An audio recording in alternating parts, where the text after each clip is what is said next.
모금 캠페인 프로젝트 3주차 두 번째 시간입니다. 이제 모금에 대한 또 기본적인 그 이론들을 하나하나 좀 살펴보도록 하겠습니다. 모금의 역사적인 배경을 우선 살펴볼 수 있는데요. 이렇게 이제 자선기관, 그 주변의 이웃이나 지역사회를 돕고자 하는 어떤 자선기관과 연합된 모금 활동의 유래는 17세기부터 시작이 됐다고 합니다. 영국에서 시작이 됐고요.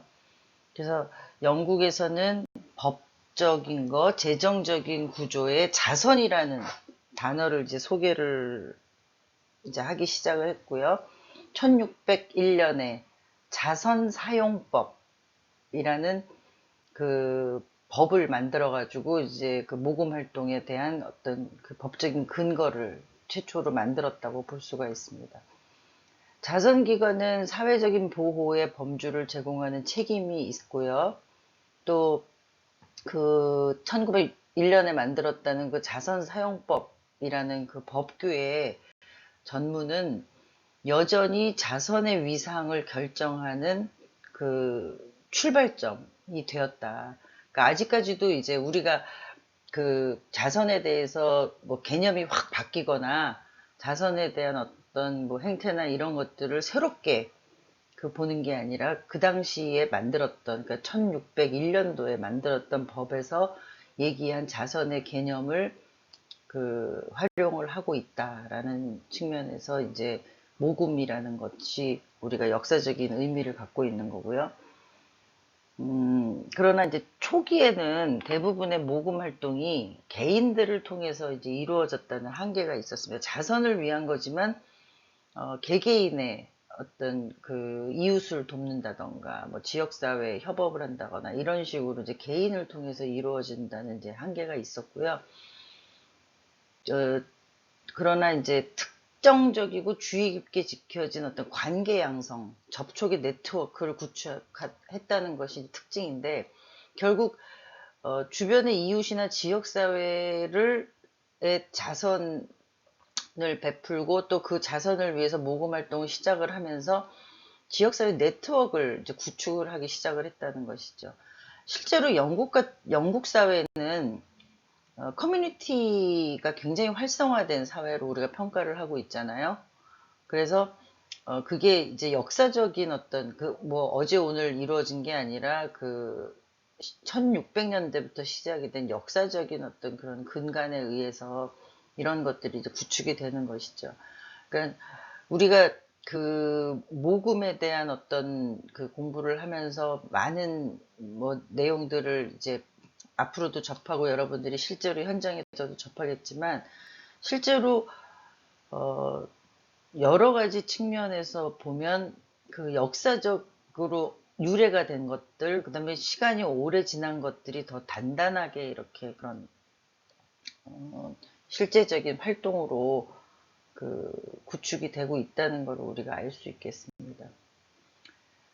실제로 초기에 많은 자선 활동은 시간과 돈을 허락하면서 그들 자신이 좋아하는 대의 목적에 의해서 뭐 어떻게 보면 일시적으로 수행하는 그런 정도. 그러니까 내가 시간과 돈이 있다라고 생각하면 우리 이웃에 우리 지역 사회에 내가 이런 것들을 투자해서 어, 보람을 찾고 어떤 명분을 찾고 하는 일들로 이제 수행이 됐다는 거고요.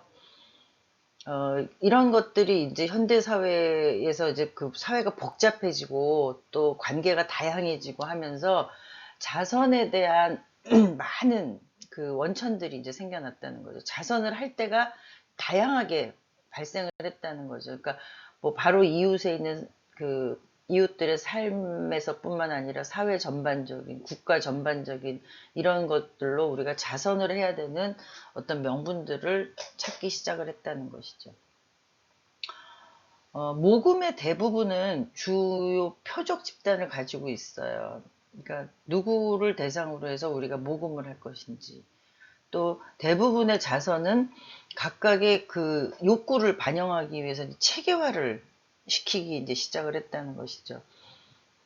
목적과 목표가 있고, 모금을 하는 목적과 목표가 분명히 있고, 그리고 또 각각의 그 목표 달성을 위한 어떤 체계화를 만들어가는 과정에서 이제 모금이 이제 시작이 됐다는 것이죠. 아까 우리가 앞 시간에 얘기한 모금, 모집자로서 등록을 할 때 우리가 사업 계획을, 모금 계획을 수립을 한다고 했잖아요. 그러니까 그런 내용들에 다 이런 요소들이 그 반영이 되는 그런 부분들이 중요하게 작용을 하는 것이죠.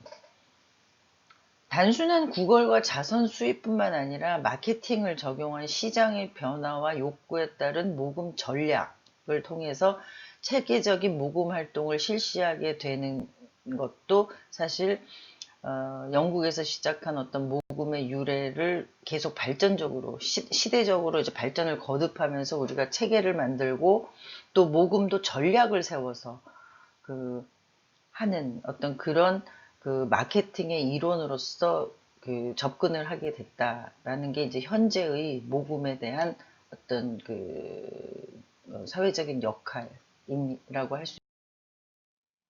특히 이제 우리나라 모금 시장은 감성적인 기부가 많은데, 감성적인 기부는 지속성을 담보하기 어렵다는 단점이 있습니다. 그러니까 즉시적으로 어떤 현상을 보고 그거에 대해서 감성적인 어떤 부분에 자극이 돼서 뭐 반복적으로 얘기를 하지만 ARS 전화기를 든다거나 또 길거리를 가다가 그 뭐 그 모금함이 보여서 모금을 한다거나 뭐 이런 것들이 이제 쭉 그 순간에 어떤 그 일시적인 그런 것들로 내가 이런 그 모금을 통해서 어떤 역할을 할 거고 어떤 변화를 기대하고 이런 체계화가 좀 부족한 어떤 그런 부분들이 우리나라 모금 시장의 특성이라고 할 수 있습니다. 그런데 이제 이런 그 우리나라 모금 시장의 기부 문화가 빠르게 이제 확산이 되고 있잖아요. 짧은 시간에 우리는 뭐 90년대 물론 60년대, 70년대도 그런 뭐, 불우이웃 돕기 성금을 낸다거나 뭐 이런 그 기부 문화는 있었죠. 근데 이제 이런 것들을 활성화시키고 다양화하는 게 90년대 후반부터 시작해서 짧은 역사를 갖고 있잖아요. 그러니까 짧은 시간에 확산이 됐잖아요. 그리고 또, 모금을 하는 어떤 매체 자체가 이제 온라인이 또 활성화되면서 뭐, 그 방송 매체 신문을 통해서 이제 많이 그 모금을 하던 것들이 이제 온라인 매체라든가 IT의 그 활성화로 인해서 변화가 됐죠. 그래서 우리는 이제 모금 단체 간에도 사실 경쟁이 짧은 시간에 굉장히 심해진 어떤 그런 현상을 나타난다고 할 수 있습니다. 특히 오늘날 경제 위기의 시기가 이제 그 있으면서 뭐 물론 IMF도 이제 1997년에 IMF도 겪었지만 그 이후에 이제 국제 금융 위기라든가 또 뭐 특히 올해 같은 경우에 여러 가지 좀 경제 위기 상황이 있지 않습니까? 이런 시기에는 사실 그 정부가 계속 모든 거를 하는 거에 이제 한계가 더 커지기 때문에 민간 부분의 자원 개발과 연계 활동을 통해 가지고 어쨌든 잠재되어 있는 민간 자원을 발굴하는 게 취약계층에게 필요한 자원을 우리가 신속하게 연결하는 그런 새로운 구조라는 것을 이제 너무나 잘 알고 있죠. 그래서 이런 구조를 새롭게 만들어내고 또 개발하고 루트를 찾는 거에 많은 그 노력을 하고 있습니다. 특히 이제 민간 비영리 부문의 활동은 그 시민이 필요로 하는 서비스 공급을 이제 다각화한다는 점에서 공공 부문이 못하는 거를 우리가 신속하고 유연하게 한다는 장점이 있잖아요. 그래서 이런 민간 비영리 부문의 어떤 그 자원 개발이 활성화되는 게 굉장히 중요하다. 그리고 이렇게 민간 부문의 자원 개발 기능하고 서비스 공급의 기능이 확대되고 있는 시점에서 그 민간 부문의 기능을 강화하는데 우리가 새로운 아이디어, 또 새로운 방식, 또 이런 뭐 우리가 지금 이제 그 캠페인을 통해서 모금을 하려고 하잖아요. 그러니까 캠페인이라는 걸 어떤 식으로 했을 때 더 효과가 있는지 이런 것들을 고민해 보는 게 이제 우리 수업의 목표인데, 이런 것들 하나하나가 우리나라의 그 모금 시장의 현실을 파악하는데 아주 중요하게 작용을 한다는. 그 비영리 조직에서의 자원 개발이라는 게 정부가 모든 거를 다 해주면, 사실 뭐 나라가 국가가 잘 살면, 국가가 뭐 부채가 없이 잘 살면 국가가 다 책임지는 복지 국가가 될 수가 있는 거죠. 뭐 스웨덴이나 노르웨이, 뭐 호주, 뭐 이런 경우는 사실 국가가 어 많은 부분에 어떤 취약계층에 대한 거라든가 노후에 대한 거라든가 이런 것들을 국가가 많이 책임을 지고 있잖아요. 물론 이제 그 세제에 따른 어떤 그런 방식이 다르고, 어쨌든 정부가 주도해서 하는 부분들이 이제 큰데, 우리 같은 경우는 국가가 모든 책임을 지기에는 역부족이기도 하고 다양하고 욕구도 굉장히 커지기 때문에, 어떤 그 비영리 조직이, 민간 조직이 그 국가와 그 정부가 하는 일을 같이 그 동반자적으로 하는, 공동으로 하는 이런 일들이 이제 필요하게 되는 거죠. 그래서 사회복지법인, 사단법인, 학교법인, 종교법인 등 뭐 이런 걸로 우리가 이제 비영리 조직이라고 이제 얘기를 하고 있고요.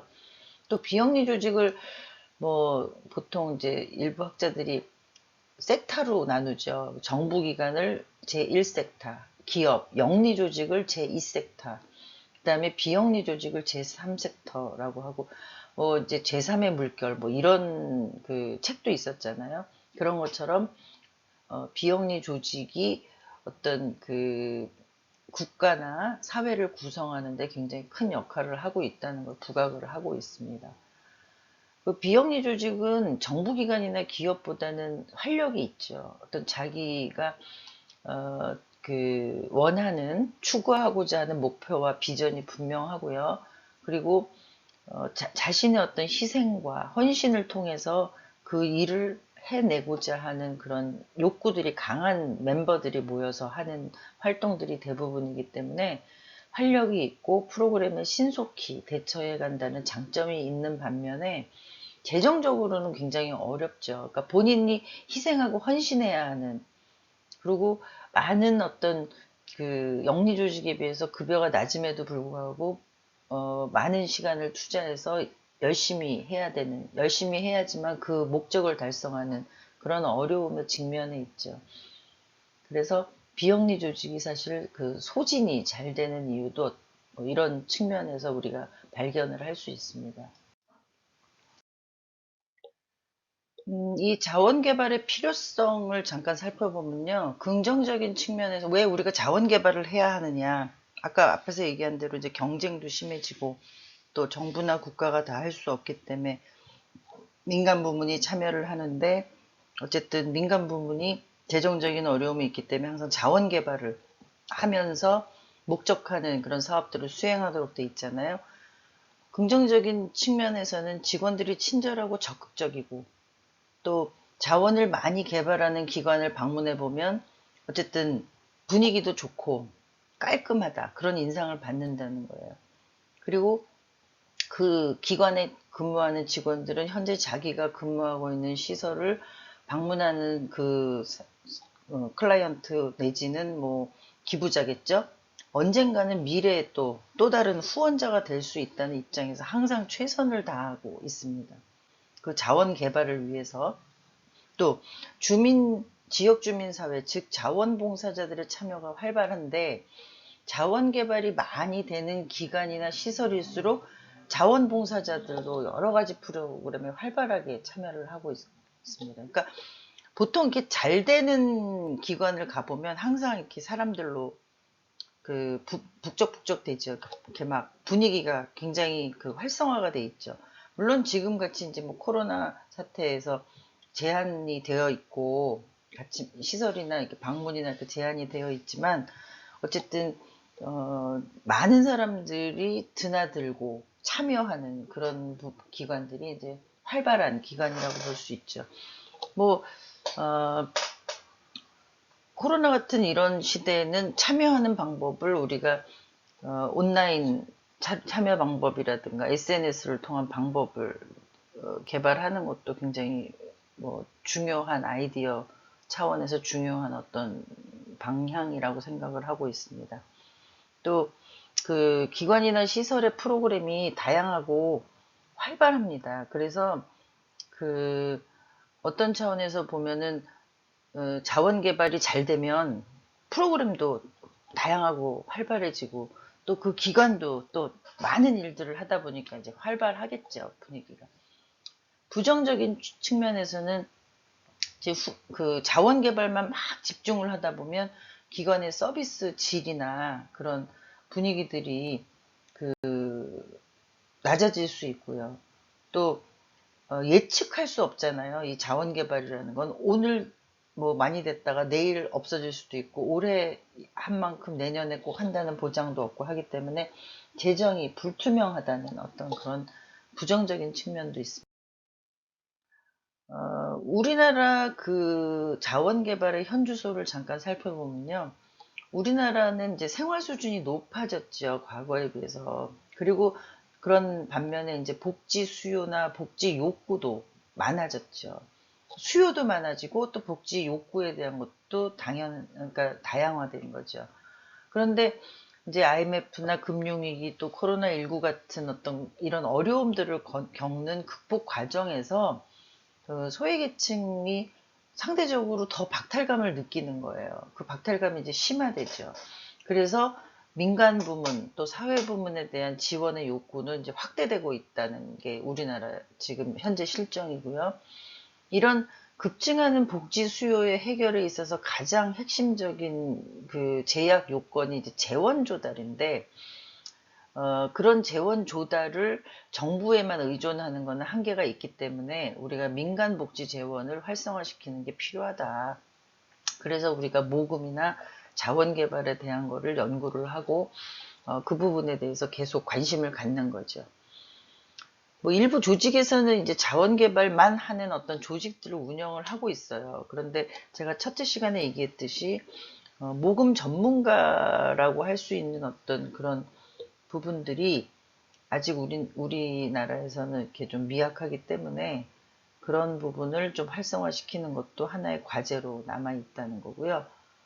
모금 활동이 전문화되는 날, 전문화돼야 된다. 그리고 이렇게 전문화가 되지 않다 보니까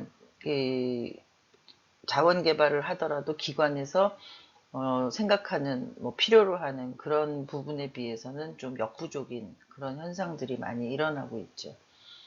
그리고 정부 보조금은 사실 어, 그러니까 우리가 계획한 대로 받을 수 있다는 장점은 있지만 그 사업 보고서를 쓴다거나 어떤 비용을 지출하는 한계가 굉장히 많죠.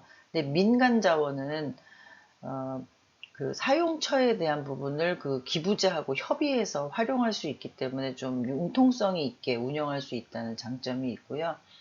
그리고 결국에는 이제 비영리 조직이 재정적인 측면에서 좀 독립적으로 제대로 된 어떤 사업 목표를 가지고 일을 하려면 우리가 자원 개발이라는 거는 끊임없이 그 행해져야 하는 그런 절실한 과제가 된 게 우리의 이제 현 주소입니다.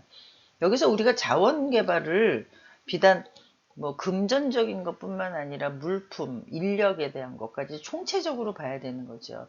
뭐 인력 같은 경우도 이제 자원봉사자를 대표적으로 볼 수 있겠지만 뭐 인건비를 절감한다거나 뭐 그다음에 그 자원봉사자들이 참여하면서 그 사업에 대한 이해를 확산한다거나 뭐 여러 가지 장점들이 있잖아요. 여러분들이 아마 자원봉사론 같은 수업을 들은 학생들은 그거의 장점에 대해서 많이 알고 있을 거예요. 그러니까 그런 부분들을 좀 더 적극적으로 해야 하는 그 필요성이 있는 게 우리의 현실이다라는 거를 한번 정리를 해. 자원의 종류는 지금 얘기한 대로 이제 크게 인적 자원과 물적 자원으로 나뉘어지죠. 인적 자원은 그 조직에 참여하는 직원도 인적 자원이 되고요. 또 이사진들, 그리고 또 자원봉사 인력, 이런 사람들이 다 인적 자원입니다. 우리 기관의 이사회를 어떤 그 사람으로 구성하느냐도 그 조직의 자원 개발이나 또 그 조직을 활성화시키는데 굉장히 중요한 그 요소가 됩니다. 그래서 이사회를 구성할 때 이렇게 심혈을 기울여서 인선 작업을 하기도 하고요.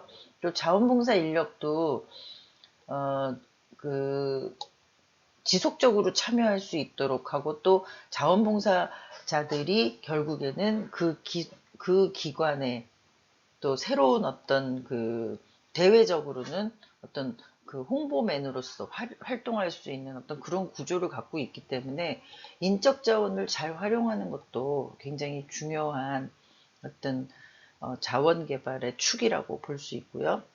뭐 우리가 자원 개발의 그 기본적인 걸로 이제 물적 자원을 들 수 있죠. 뭐 재정, 특히 이제 돈과 현물을 얘기를 하고 있죠. 그래서 이런 돈이나 현물을 필요한 물품들을 잘 모집하고 기부를 유도하기 위해서 어떻게 활동하는 것이 좋은지 다양한 어떤 방식으로 물품 기부나 그 금전적인 기부를 우리가 요구하고, 그러니까 할 수 있도록 그 길을 만들어주는 그런 것들이 이제 사실은 그 모금을 하는 어떤 캠페인의 방식이라고 할 수 있죠. 그냥 가만히 있으면 뭐 본인이 어떻게 기부를 해야 하는지, 어떤 일에 쓰이는지 이런 것들 모를 수 있잖아요. 그러니까 캠페인을 통해서 우리가 하고자 하는 일을 적극적으로 알리는 그런 활동들이 굉장히 중요하다는 것을 이제 자원의 종류에서도 우리가 한번 짚어볼 수 있습니다. 모금 문화하고 모금 환경을 잠깐 살펴보면요. 기부자하고 관련된 현실에서는 그 개인 기부, 우리나라는 이제 개인 기부가 그 비중이 낮다고 그랬잖아요. 한 30% 정도 됩니다. 법인 기부가 이제 훨씬 더 금액이 크죠. 그렇지만 이제 풀뿌리 모금이라 그래서 사실 1,000원씩 매달 하는 사람, 뭐 한 번에 100만 원을 하는 사람, 어느 게 더 뭐 우수한 기부 인력이냐, 기부자냐, 더 진성 기부냐, 이런 걸 본다 그러면 우리는 지속성에 더 많은 비중을 두는 게 훨씬 더 기관의 건강성을 위해선 좋다는 거죠. 예측이 되는 기부를 받아서 그 사업에 이제 기관의 활동을 이제 할 수 있는 이런 차원에서 본다 그러면 개인 기부를 이끌어낼 수 있는 그런 어떤 아이디어가 민간의 자원 개발 또 모금의 어떤 캠페인의 어떤 중요한 목표가 돼야 되죠. 여러분들도 모금 캠페인 프로젝트를 하면서 법인이나 단체를 대상으로 해서 여러분들이 모금 캠페인을 할 것인지 개인을 대상으로 할 것인지를 아마 정하게 될 거예요. 그런데 아직 우리나라 사회에서는 개인 기부 비중이 적은데 이걸 활성화시키는 게 이제 모금 시장의 과제로 되어 있거든요. 그래서 개인 기부를 활성화시키는 방법에 대한 아이디어를 조금 더 많이 고민을 해줬으면 좋겠다라는 말씀을 드립니다. 모금 활동과 관련된 민간 조직의 현실에서는 사실 어떤 조직에 기부를 하느냐죠. 모금 모집 조직이 모금을 이제 하고자 하는 그런 조직이 기부자한테 접촉을 했을 때 그 기부자가 그 조직에 대한 신뢰성과 투명한 운영을 굉장히 중요시 본다는 것입니다. 믿을 수 있냐, 내가 기부하는 돈이 제대로 쓰일 수 있냐, 뭐 이런 부분들에 대한 관심이 많다는 거죠. 그래서 그런 것들을 잘 설명하고 투명하게 운영된다는 거를 그러니까 표현할 수 있는 그런 자료들, 이런 부분들을 우리가 항상 이제 준비를 해서 설명하는 것이 중요하고요. 또 이제 특히 기부금과 관련돼서 이제 많은 비리 문제들이 최근에 발생을 했잖아요. 그래서 이제 정부에서는 기부금하고 관련된 감독기구를 설립을 하겠다라는 식으로 이제 얘기를 하고 있습니다. 뭐 금융감독원 같은 거죠. 그런데 실제로 감독을 해서 그게 뭐 비리나 부정이 줄어들 수는 있겠지만 그런 것들이 이 자발적인 활동을 하는 민간 그 비영리 조직의 그 컨셉하고 맞는지 이런 것들에 대한 부분들이 좀 의견들이 분분하고 있어요. 그래서 뭐 어찌됐든 간에 이제 비리 문제가 발생한다거나 부정 그 사용이 발생한다거나 이러면은 비영리 조직으로서는 생명을 잃었다고 할 수도 있고 또 모금을 하는 사람들 입장에서는 그 조직의 신뢰성과 투명한 운영이 굉장히 중요하다. 또 두 번째는 또 개별 조직들의 투명성과 책임성도 굉장히 중요하죠. 투명한 건 물론이거니와 그 일을 제대로 할 것이다는 책임성 있는 것도 보여줄 수 있는 그런 표현할 수 있는 그런 이제 툴들이 많이 있어야 된다는 것이죠. 그래서 모금 기술은 뭐 ARS든 SNS 미디어든 뭐 언론이든 뭐 다양하게 길거리 모금이든 이렇게 다양해지고 모금 기술은 발전을 해요. 그런데 참여하는 그 사람의 입장에서는 이런 부분들을 내가 얼마만큼 믿을 수 있고 이 사람들이 이 일을 제대로 할 수 있는가에 대한 확신이 없을 경우에는 그 모금에 대한 욕구가 확 줄어들 수 있잖아요. 그래서 그런 것들을 평가절하되지 않도록 하기 위해서 잘 준비하는 것이 중요합니다. 또 공동모금회가 있잖아요. 사회복지 공동모금회죠. 원래 명칭은. 그 엠블렘은 사랑의 열매로 되어 있죠. 우리나라가 공동모금법에 의해서 이제 설립이 됐어요. 민간이 모금을 할 수 있도록 하는 이제 최초의 어떤 그런 단체로 설립을 한 거예요. 그 전에는 정부가 불우이웃돕기 성금을 걷었어요. 보건복지부가 불우이웃돕기 성금을 걷다가 아 이거는 이런 그 기부, 자선에 대한 거는 민간이 해야 된다라고 이제 해가지고 1997년도에 사회복지 공동모금회법에 의해서 이제 사회복지 공동모금회가 설립이 됐죠. 여기는 이제 모금회는 모금하고 배분을 하는 어떤 대표적인 위치를 갖고 있고요. 아까 기부금품 모집 및 사용에 관한 법률하고 별개로 사회복지 공동모금회 법에 의해서 그 운영을 하도록 되어 있습니다. 우리나라에서 이제 모금회가 지금 20년이 넘었어요. 1년에 한 5천억 정도를 모금을 하고 있는데, 모금회에 그 모금이 되는 그런 기부금 중에서도 한 70%가 법인 기부예요. 그러니까 기업이 내거나 뭐 이런. 그래서 개인 기부를 활성화시키는 것도 사실 모금회에서도 굉장히 중요한 그런 과제로 설정이 돼요.